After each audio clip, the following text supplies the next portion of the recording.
Shall we proceed to the next question from the brothers? Yes. Yeah. My name is Rahul. I am a telecoms engineer working in Dubai since 2002. I want to ask a few questions.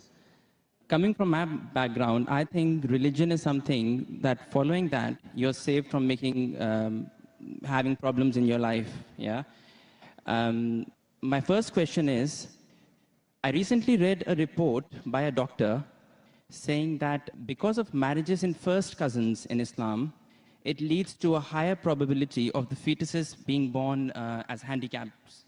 Yeah, it increases the probability of the babies born without hands or without legs. So if it was something that could potentially cause harm, it should not have been allowed in Islam. Another point I would like to add to the same question is, recently I suffered a little bit of a BP, and I went to the doctor, and the first thing he said to me is that stop eating red meat, which is again allowed in Islam. So I would think that if these things could be harmful to the human body, these should not have been allowed by who has created us. So if you can clarify me on that. The brothers asked two questions. The first question that is talking about consanguineous marriages. Consanguineous marriages means marriage between close relatives. In English, it's called as consanguineous marriages. And in consanguineous marriages, medical science tells us today, there are high chances of genetic problems. And I do agree with the brother. So why does Islam permit that? Yes. It's clearly mentioned in the Quran in Surah Nisa, chapter number 4, verse number 22 to 24, the woman who you can marry and the woman who you cannot marry is mentioned there. Amongst them, it's clearly mentioned you cannot marry your sister and a lady cannot marry the brother. It's mentioned. Neither the father, neither the mother. You cannot marry the brother of your father, the ladies, and you cannot marry the sister of your father. That means the important close relatives are mentioned in the Quran. Brother, sister cannot marry, son and mother, father and daughter, paternal uncle, maternal uncle can't marry. But as far as first cousins are concerned, Islam does give permission. Now, as far as consanguineous marriages are concerned, the maximum problem comes when you marry your direct blood brother and sister. Consanguineous marriage. Even if you marry your direct father, daughter, mother and son, or your uncle, the chances are also there if you marry your first cousin, but negligible, very negligible. So no, Islam... That's not what the report said. The report said that because of marriages in first cousins, not your brothers and sisters, it leads to this problem. And it was from a doctor. It was published in Gulf News as well, actually. Brother, let me complete. Even I am a doctor. Ah, okay. Fine. Even I am a medical doctor. Yeah. It means medical doctor with that doctor. Yeah. The chances in direct relatives are very high. Yeah. If a sister and brother marry, the chances are very high.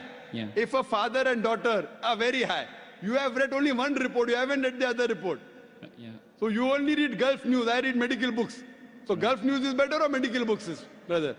Right, so your point is marrying in first cousins, the chances of getting problem is negligible.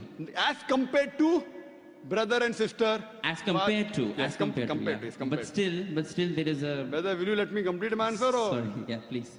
So you have more faith in Gulf News? No, not really. I'm here to find the truth. That's right. So what we realize that consanguineous marriage, and I agreed with you. I didn't say it's not there. Yeah. So I'm not trying to beat around the bush. But compared, it is negligible compared to direct blood brother and sister. Now, I do agree that there are medical genetic problems in various ways. But this report is there when you have continuously generation after generation. And our beloved Prophet said, according to Dr. Ahmad Zakir says, the Prophet said, do not marry against first cousins generation after generation. If you do it once or twice, it is no problem. Yet, even if you marry not cousins also, you can get a problem. Do you know that? Yeah, that. So that doesn't mean that you stop marriage only. Right, so there is a hadith which says that do not do it generation after generation. Yes, but otherwise, generally there's no problem. Right. Fine? Okay. So coming to your second question. Yeah. You went to a doctor and you said you had high BP. Yes. Doctor said you have red meat. Yes. So why does Islam allow red meat? Yes. You know, my friend went to a doctor and doctor said you have diabetes, don't have sugar. Brother, why do you have sugar? Right. Why? Don't have sugar. My friend went to a doctor, doctor said you have diabetes, don't have sugar. Brother, do you have sugar? Yes, of course. Why you have sugar? Stop having sugar. Yeah, well, we can live on vegetables, easily possible. Can you live without having sugar? Can you live without having sugar? Even vegetarians have sugar, brother. Yeah. Are you educated? Yeah. Yeah. MashaAllah.